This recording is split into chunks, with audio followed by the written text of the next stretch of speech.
Hi, welcome to Trends on Thursdays, where I tell you about the trends I discussed with my clients this week. This week I'll talk about Google AdWords, Instagram, apologies, and Amazon Cash.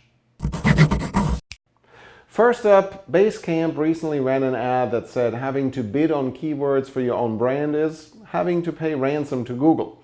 If you're not familiar with the practice, here's how it works. Let's say I have an accounting software that's competing with QuickBooks.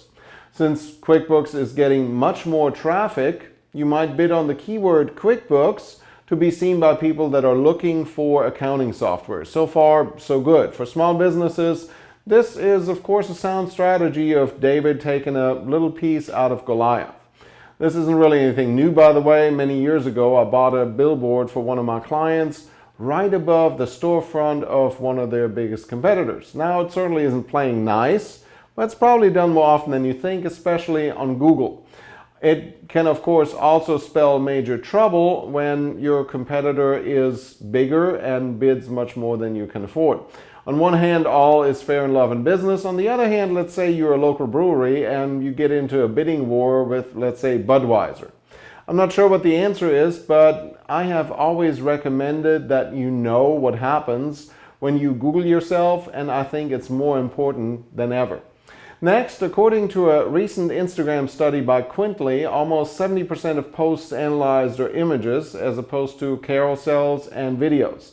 Interestingly, the posts that get most interactions are exactly those, carousels and videos. Videos see the highest number of interaction, 49% more than images, compared to carousels, which get almost 25% more interactions. Of course, it does take a little more work to put together a carousel and definitely more work to post a video, but if you're going for engagement, it's definitely worth the extra effort. Further interesting that the length of caption seems to matter, with either super short or very long captions getting the most action. Another find or confirmation, because that's been talked about before, emojis, no matter what size your account, 0 emojis means lower engagement. Sad face.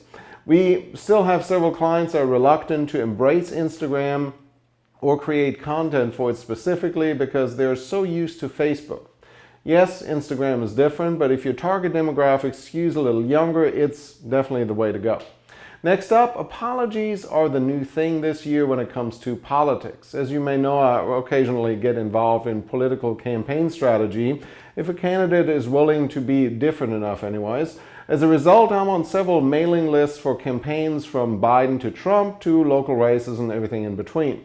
Well, it seems that a strategist for at least one party has recently decided that asking for contributions more often while apologizing for it is the thing to do. From presidential to gubernatorial candidates, I regularly get emails with subject lines like, "I'm sorry for asking again," and "I'm honestly sorry for other emails," or just "sorry," and so forth. Now, let me be clear. Genuine apologies are a powerful thing. I stop short of saying a powerful tool because a tool they shouldn't be. If you're genuinely sorry, by all means say so, because it goes a long way to rectify a bad situation. Saying sorry while having no intention whatsoever to change anything does the exact opposite. It seems dishonest, and let's just say we need less dishonesty in politics. Not taking sides here, just saying you might want to use the word sparingly. One more, Amazon's customer base is getting so big. If you're not an Amazon customer, it might be because you somehow can't be. This definitely holds true for the millions of Americans that are unbanked, meaning they have no access to bank account or credit card.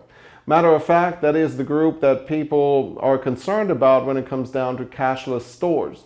Amazon is bringing the unbanked into the fold with Amazon Pay Code and Amazon Cash services. Pay Code lets you shop on Amazon and simply bring the purchase price to one of 15,000 Western Union locations. 80% of Americans live within 5 miles of a Western Union location, by the way. Amazon Cash works basically the other way around, letting you load your Amazon account with cash in over 100,000 locations, including 7-Eleven and now Western Union. It all goes back to making it easier to have your customers spend money with your business, and Amazon is one of the best of doing that. Anyways, that's it for your Trends on Thursdays for this week. If you enjoyed this, please share it with your network, of course. I will be back on Monday with my Monday Thought Starter. Until then, I'm Tobias Wilhelm.